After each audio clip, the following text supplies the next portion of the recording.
स्वागत बा सबके के today learning future earning YouTube channel पर।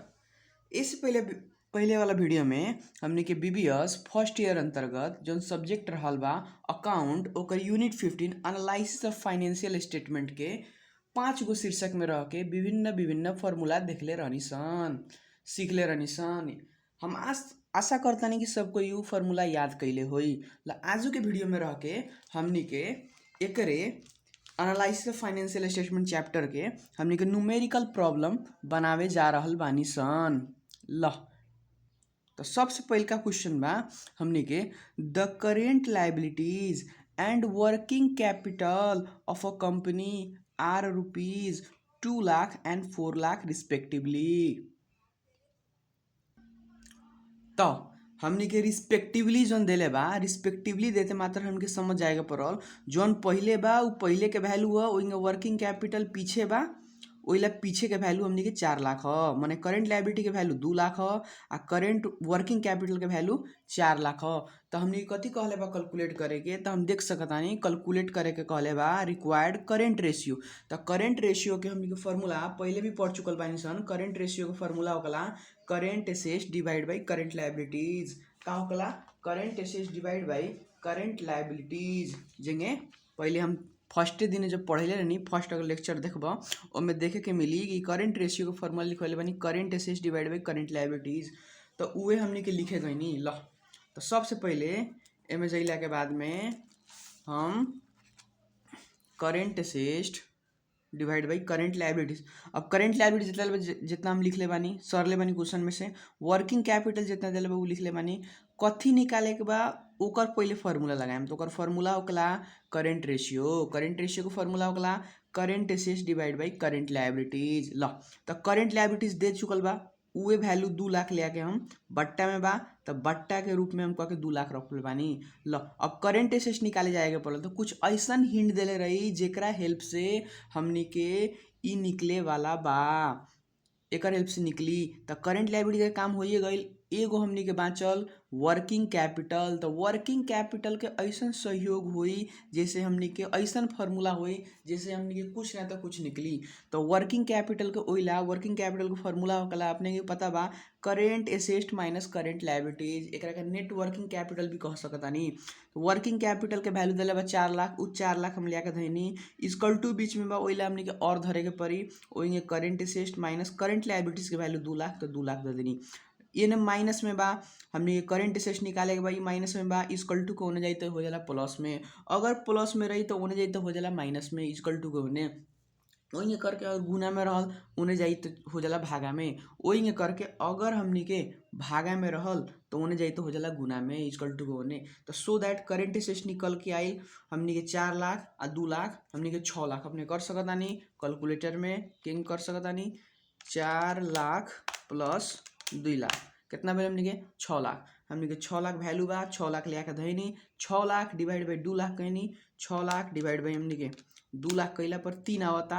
हमनी के इस टू में लिखाला ई जौन हमनी के सबसे पहले बा लिक्विडिटी रेशियो ई सब हमनी के इस टू में लिखाला तो 3:1 लिखनी। ल ओइंगे करके हम सेकेंड अपन क्वेश्चन पर गईनी। सेकेंड नंबर क्वेश्चन कथी कहता अपने देख सकतानी if quick asset rupees 4 lakh हमनी के जन क्विक एसेट बा क्विक एसेट कितना बा 4 लाख। तो क्विक एसेट के भी संपत्ति क्विक एसेट के भी फार्मूला पढ़ले रहनी वो हमनी के सबसे पहले याद होके के पड़ल। वहीं करके closing stock 75,000 prepaid expenses 25,000 current liabilities इतना। तो कैलकुलेट द करेंट रेशियो तो कुछो ना करे पड़ी सिंपल लॉजिक से हमनी के समझे के पड़ल कथी कहता कैलकुलेट करेंगे करेंट रेशियो। तो करेंट रेशियो को पहले फार्मूला रख लिए जेंगे हमें जान अपने देख सकतानी हमें जान करेंट रेशियो के फार्मूला लिख ली। करेंट रेशियो का फार्मूला हुई current asset divide by current liabilities. लो ई क्वेश्चन में अपने देखें तो सबसे पहले के टॉपिक में दे देले बा कथी देले बा क्विक एसेट इतना क्लोजिंग स्टॉक इतना प्रीपेड एक्सपेंसेस इतना करेंट लायबिलिटीज के वैल्यू दे देले बा 2,50,000। ओइला हमनी के करेंट लायबिलिटीज जहाँ लौकता तो करेंट लायबिलिटीज के खाव में हमनी के 2,50,000 लिख लिया। ओकरा बाद करेंट एसेट जाई तो करेंट एसेट कथी के हेल्प से निकली तो कुछो ना तो कुछ हिंट देले रहेला एमे।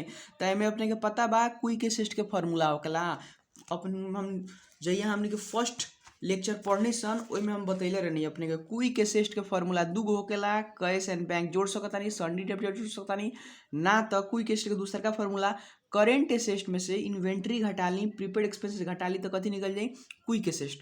तो जब क्विक एसेस्ट दिले बा तो क्विक एसेस्ट के हेल्प से ही करेंट एसेस्ट निकली ओइला हम क्विक एसेस्ट के फार्मूला लगावे गइनी। ल तो अपने के देख सकतानी हम क्विक एसेस्ट के फार्मूला लगैनी। क्विक एसेस्ट के फार्मूला होकला current asset minus inventory minus prepaid expenses.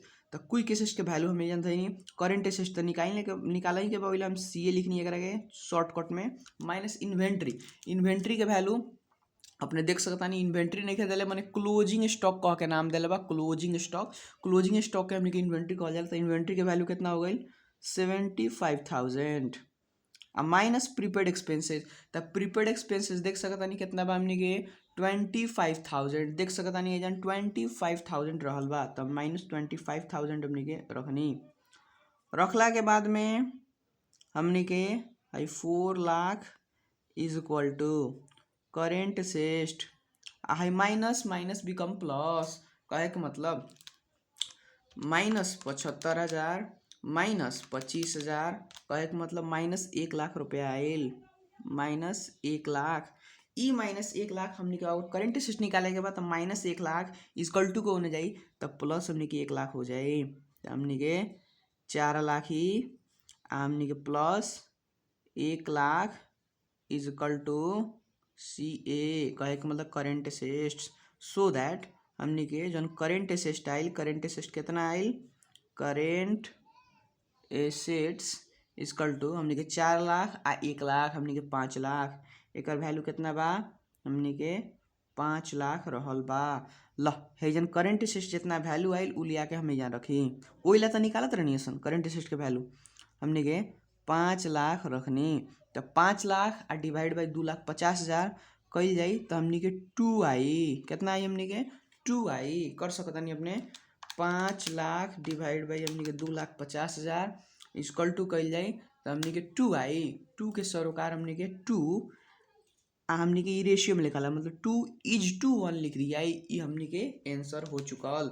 ल अब हमने के थर्ड नंबर क्वेश्चन पर गई सन। थर्ड नंबर क्वेश्चन हमने के कथी रहल बा देख सकतानी इफ टोटल एसेट हमने के जम्मा जम्मी संपत्ति टोटल एसेट बतैले नहीं current asset plus fix asset जोड़ के टोटल एसेट बनेला।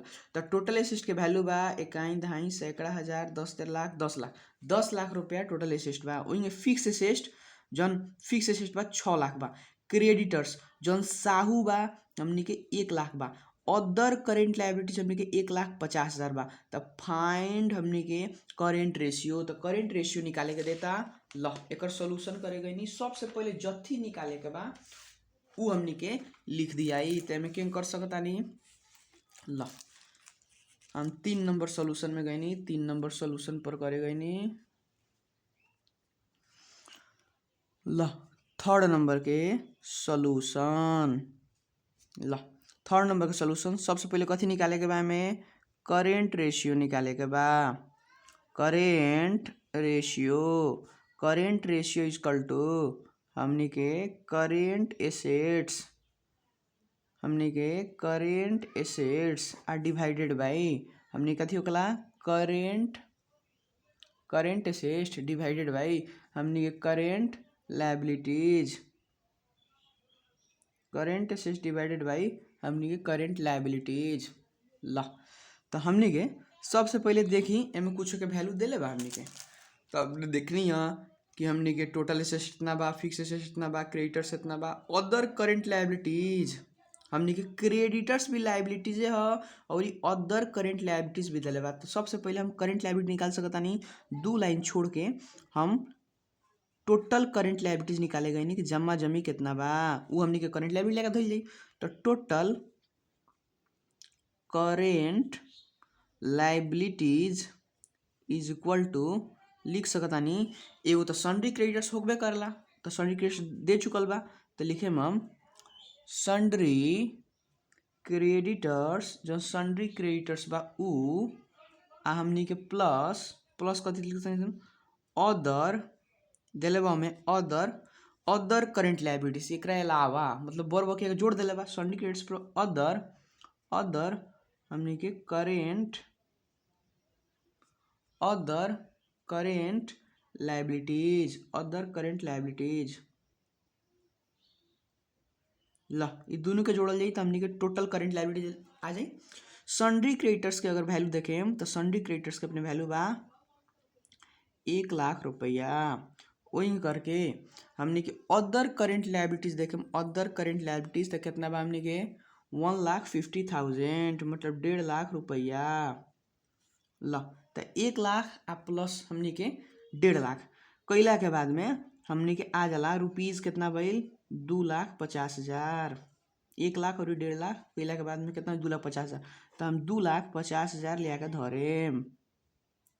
ल ऊपर से हमनी के करेंट एसेट खोजे जाई तो करेंट एसेट ला कोनो ऐसन हिंड नहीं खे दे जिससे हमनी के करेंट एसेट निकल सकता।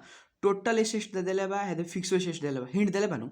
टोटल एसेट के फार्मूला कथी होकला टोटल एसेट के फार्मूला होकला हमनी के fix asset plus current asset तो फिक्स एसेट दे देले बा टोटल एसेट दे देले बा तो हमें हमनी के करेंट एसेट ना निकली तो उहे हेल्प से हमनी के एकर फार्मूला के यूज कथी बा हमनी के समझे के पड़ी कि कौन फार्मूला देले बा का ओकर यूज बा कौन ला इम्पोर्टेंशियल देले होई।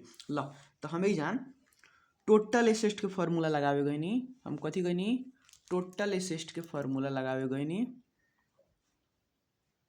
लिख सकतानी हमनी के टोटल एसेट्स इक्वल टू जमा जमी संपत्ति इक्वल टू हमनी के फिक्स एसेट जौन हमनी के दीर्घकालीन संपत्ति रहेला जौन बेचेला ना किने रहनी सन फिक्स एसेट कहल जाला प्लस हमनी के current asset fix asset plus हमनी के करेंट एसेट। ल टोटल एसेट के वैल्यू हम 10,00,000 रुपया यहाँ रखनी भल बतैले रहनी कि टोटल एसेट के वैल्यू हमनी के 10,00,000 बा।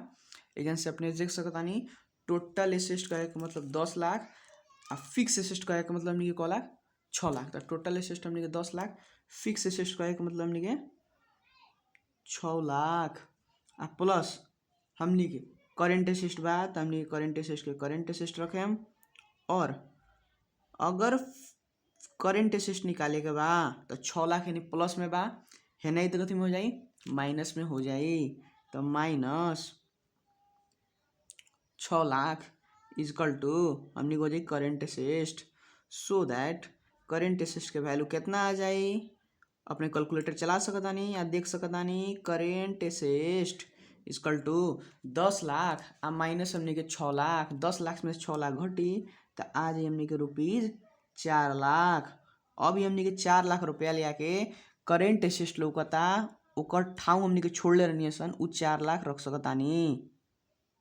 ल तो 4,00,000 आ डिवाइडेड बाय अपने कैलकुलेटर उठाए कर सकतानी कैलकुलेटर के करेम तो लिखेम 4,00,000 आ डिवाइडेड बाय 2,50,000 में 4 गो जीरो इक्वल टू करेम तो 1.6 आवता तो 1.6 का एक मतलब 1.6 लिखी आ हमनी करेंट रेशियो आ क्विक रेशियो इस टू में लिखाला तो इस टू 1 लिखी ये हमनी के आंसर रहल करेंट रेशियो के। ल ऐसे ही करके 3 नंबर क्वेश्चन के भी सॉल्यूशन रहल तो मेन कंसेप्ट कथी बा कि जथी देले रही हमनी के फार्मूला पहले लिखल जाई फार्मूला लिखला के बाद में current asset divide by current liabilities होकला भइला के बाद में हमनी के ई देखे के पड़ल कथी देखे के पड़ल कि हमनी के ओकर वैल्यू देले बा कि नहीं देले तो करेंट लायबिलिटीज दू गो देले रहला एगो सिंडिकेटर्स अदर करेंट लायबिलिटी तो हम टोटल करेंट लायबिलिटी निकल लिए उहे वैल्यू ले आके हम हेजन देनी हम करेंट एसेट कथी के हेल्प से निकली तो कौन ना तो कोनो हिंट देत रहेला जेंगे हमनी के वर्किंग कैपिटल भी दे देवेला जेकरा हिंट से निकली ना तो छुट्टा छुट्टा भी दे दी छुट्टा छुट्टे जोड़ के निकाल लो उ भी दे सकता जेंगे हमनी के कैश हो सकता बैंक हो सकता सन्डी डेप्टर हो सकता प्रीपेड एक्सपेंसेस इन्वेंट्री हो सकता इंक हो सकता निकाले के ना तो क्विक एसेट के हेल्प से हमनी के क्विक एसेट के फार्मूला होकला कथी हो जाला क्विक एसेट के फार्मूला होकला current asset minus inventory minus prepaid expenses उ भी तरीका से करल जा सकता 3 गो तरीका देखनी है हमनी के करेंट एसेट निकाले के एगो छोटा छोटे जोड़ के एगो क्विक एसेट के हेल्प से आ तीसरा का हमनी के टोटल एसेट के हेल्प से निकाले के सीखनी है। ल अब हम 4 नंबर क्वेश्चन पर गइनी तो 4 नंबर क्वेश्चन कथी कहता हमनी के देख सकतानी कथी कहता working capital rupees 2,50,000 working capital देले बा मतलब जरूर एकरा हेल्प से कि तो करेंट एसेट निकल सकता ना तो करेंट लायबिलिटी निकल सकता अकाउंट पेएबल 50,000। अकाउंट पेएबल तिर्नु पर्ने कहे के मतलब दायित्व ह, दायित्व इतना 50,000 बा। अदर करेंट लायबिलिटीज हमने के 1,50,000। अदर करेंट लायबिलिटी हमने 1,50,000 बा। तो फाइंड रिक्वायर्ड में कथी कहता, कथी निकाले कहता, करेंट रेशियो निकाले कहता। तो हम करेंट रेशियो निकाले तरफ लगनी। 4 नंबर क्वेश्चन के सोल्यूशन ल। तो 4 नंबर क्वेश्चन में हम कथी लिख सकतानी, 4 नंबर क्वेश्चन के सोल्यूशन, 4 नंबर के हम सोल्यूशन करे गई नी। सबसे पहले जौन रेशियो देले बा ओकर फॉर्मूला लिखल जाई। तो करेंट रेशियो के फॉर्मूला कथी ल। तो करेंट रेशियो के फॉर्मूला करेंट एसेट्स कथी हो जाए हमनी के, करेंट एसेट्स डिवाइडेड बाई हमनी के करेंट लायबिलिटीज। कथी हो जाए, करेंट एसेट्स डिवाइडेड बाई हमनी के करेंट लायबिलिटीज ल। तो हमनी के करेंट एसेट्स के वैल्यू कितना दिले बा, करेंट लायबिलिटीज के वैल्यू कितना दिले बा, तो उ तो हमनी के पता नहीं है। माने जन देख सकता नहीं कथी दिले बा हमनी के, वर्किंग कैपिटल 2,50,000। अकाउंट पेएबल इ तो लायबिलिटी है, अदर करेंट लायबिलिटी इहो लायबिलिटी है। तो हमनी के करेंट लायबिलिटी निकाल जा सकता।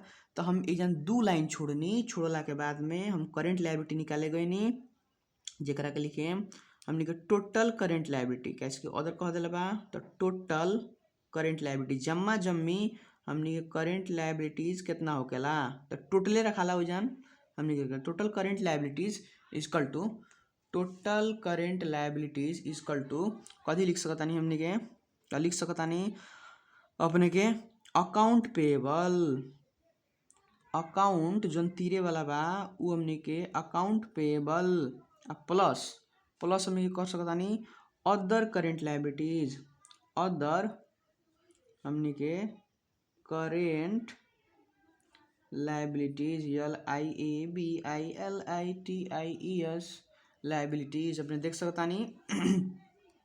टोटल करेंट एसेट के formula account payable plus other current liabilities ल। अकाउंट पेएबल के वैल्यू हमनी के यहाँ देख सकतानी, अकाउंट पेएबल हमनी के 50,000 दिखावता, तो हम 50,000 दैनी।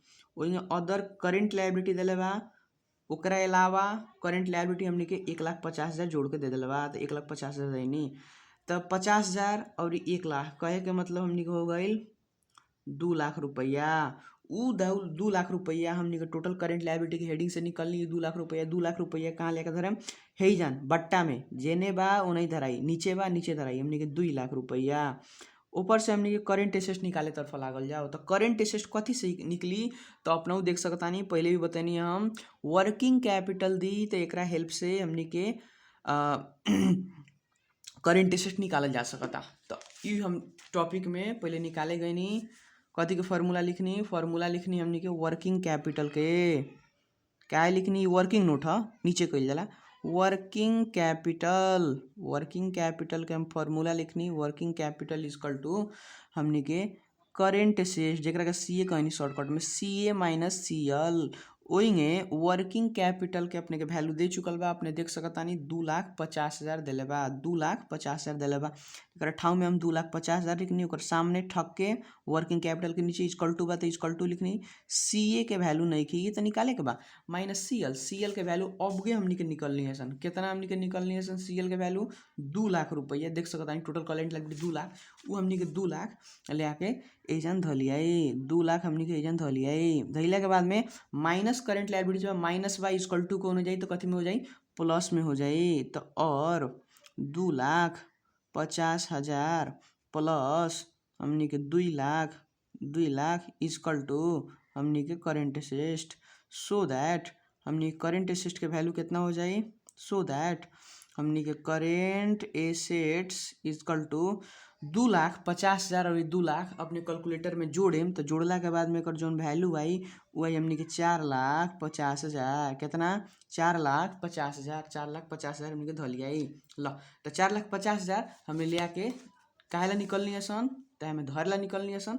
तो 4,50,000 हम एजन ले आके धरे गईनी। तो 4,50,000 एजन करेंट एसेट पर धरेम, तो 4,50,000 डिवाइडेड बाई 2 लाख हुई, तो कितना हो जी वैल्यू हमनी के देख सकतानी, 4,50,000 डिवाइड बाई हमनी के 2 लाख हुई, तो ये आ जाई 2.25।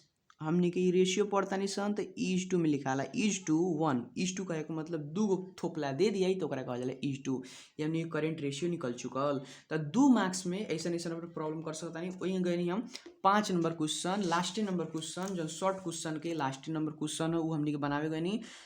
लास्ट नंबर क्वेश्चन कथी दिले बा इन्वेंट्री रुपीज 1 लाख रुपया इन्वेंट्री बा अकाउंट पेएबल 35,000 अकाउंट रिसीवेबल 3,50,000 कहे के मतलब अकाउंट रिसीवेबल हमनी के सन्ड्री डेप्टर जरा उधार में सामान बेच रही ओकरे दूसर का नाम है उहे बात पर कहले रहनी। अदर करेंट एसेट एकरा अलावा छोड़ के हमनी के करेंट एसेट कितना बा 2,50,000 के बा एंड वर्किंग कैपिटल 5 लाख। तो हमनी के वर्किंग कैपिटल के वैल्यू 5 लाख दिला बा। तो वर्किंग कैपिटल के हेल्प से की तो हमनी के करेंट एसेट निकल सकता ना तो करेंट लायबिलिटी निकल सकता कोनो एगो के हिंट देवे के पड़ल ल।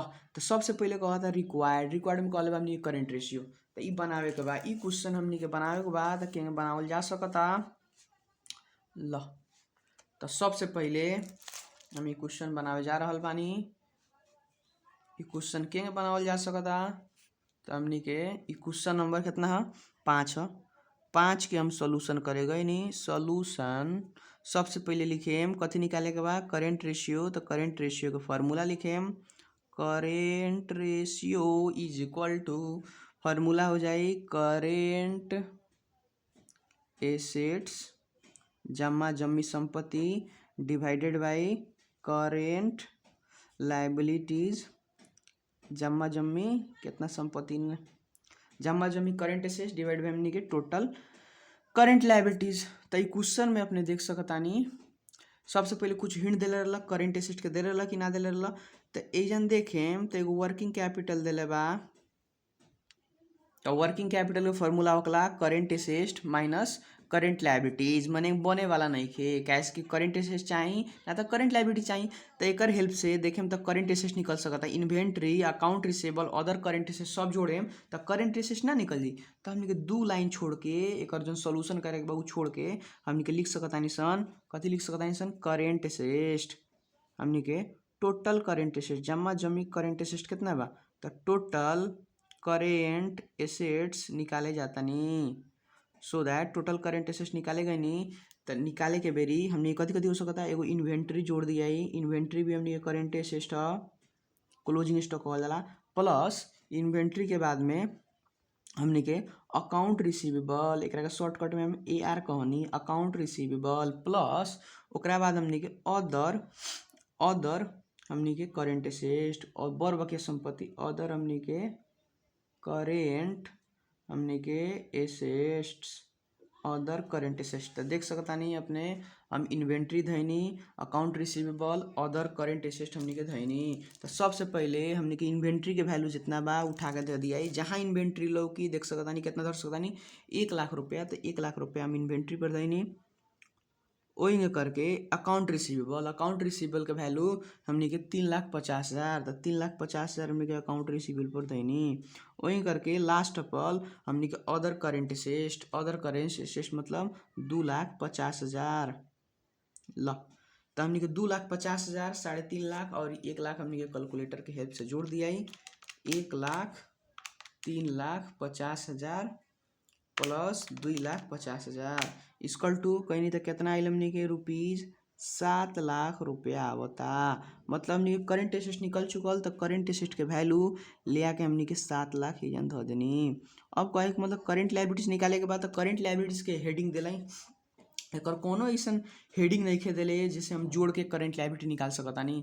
तो एक हेल्प एजन पुगी कैसे करेंट लायबिलिटीज जब करेंट एसेट्स दे दिले बा वर्किंग कैपिटल दे दिले बा तो हिंट देवे के चाहते हैं कि वर्किंग कैपिटल के हेल्प से ही हमने के करेंट लायबिलिटीज निकले वाला बा। तो हम एजन लिखे गए नहीं नीचे गए नहीं जाके लिखनी हम वर्किंग कैपिटल के फॉर्मूला लगावे गए नहीं कथी लगावे नहीं फॉर्मूला वर्किंग कैपिटल के फॉर्मूला होकला current assets minus current liabilities पहले भी पढ़ चुकल बानी सन उल्टा के देख सकता नहीं फॉर्मूला रिवाइज कर सकता नहीं फॉर्मूला याद ना हुई तो और हमनी के वर्किंग कैपिटल के वैल्यू जितना हमनी के वर्किंग कैपिटल दिले रहल 5 लाख रुपया, ई हमनी के 5 लाख रुपया हम लिखे गनी। अब तो हमनी के वर्किंग कैपिटल के वैल्यू कितना रखे हमनी के 5 lakh equal to current asset के वैल्यू तो आइए चुकल बा कितना हमनी के 7 लाख रुपया, 7 लाख आ माइनस करेंट लायबिलिटीज निकाले के बा CL। तो अब देखी 5 लाख के 5 लाख रहे दी प्लस 7 लाख बा आके एने हो जाई हमनी के -7 लाख इजकल टू कितना हो जाई -CL करेंट लायबिलिटीज। अब एक रहेगा टाइम तो कैलकुलेटर में अपने घटाएम तो कुछ ऐसा लो कि कें घटा सकता नहीं। तो हमने के लिखे 5 लाख -7 लाख तो करें तो -2 लाख आवता तो ये आंसर लिखाई -2 lakh equal to minus current liabilities. हई माइनस कट गई सो दैट जौन बाँचल हुए तो करेंट लायबिलिटी है। सो दैट हमनी के जौन बाँचल ओकरे के हमनी के करेंट लायबिलिटी कहल जा सकता। सो दैट हमनी के करेंट लायबिलिटीज इजकल टू कितना बाँचल बा 2 लाख रुपया माइनस कटला के बाद में 2 लाख रुपया बाँचल भाई 2 लाख रुपया हमनी के करेंट लायबिलिटी से हमनी के 2 लाख रुपया एजन धइल जाई हमनी के भाग कइल जाई मतलब डिवाइड कइल जाई कें करल जा सकता। तो 7 लाख डिवाइडेड बाई 7 लाख डिवाइडेड बाई हमनी के 2 लाख कइल जाई तो हमनी के वैल्यू कितना होता 3.5 कितना होता हमनी के 3.5 हमनी के 1:1 लिखाला। हमनी के करेंट रेशियो भइल चाहे क्विक रेशियो भइल अगर निकाले के बाद तो हमनी के 1:2 में लिखाला ओइला हमनी के 1:1 लिखनी ल। तो देख सकतानी आज के वीडियो में हमनी के ब्रीफ आंसर क्वेश्चन के न्यूमेरिकल प्रॉब्लम के 5 गो के सॉल्यूशन करके देखनी सन ल। ऐसा ही वीडियो अपने लगातार देखे के चाहतनी तो इस चैनल के सब्सक्राइब करना ना भूली, लाइक करना ना भूली, कमेंट करना ना भूली। धन्यवाद।